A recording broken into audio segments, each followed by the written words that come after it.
Hello guys and welcome back to another video of Illustrator, and sorry for the delay. I was busy with some family stuff. So today in this part we will be talking about direct selection tool and what are the uses of direct selection tool. So here we are back to the magical world of Illustrator, and let's start our next tool, which is direct selection tool. So you can find direct selection tool over here, and the shortcut for direct selection tool is A,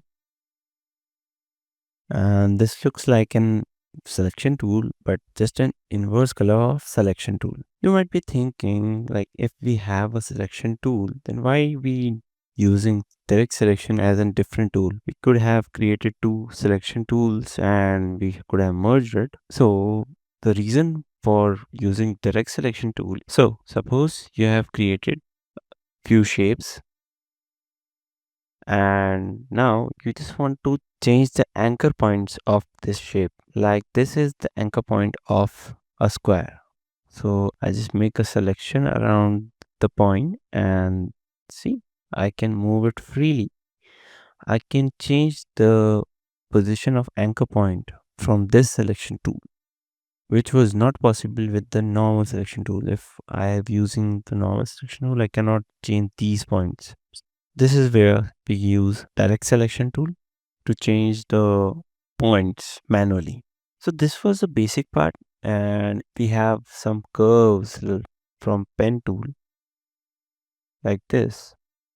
And supposedly I just want to make this curve more wider.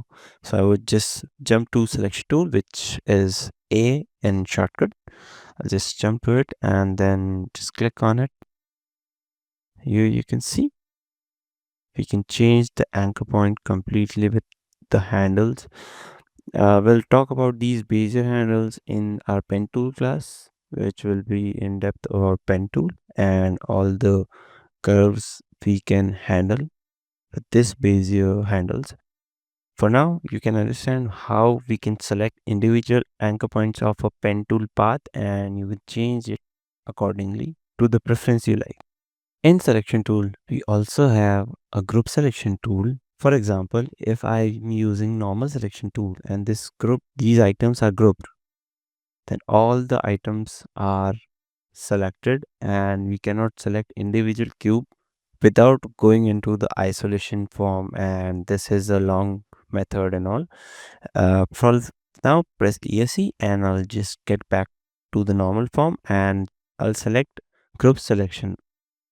In group selection, I can move these individually by just selecting one anchor point of any object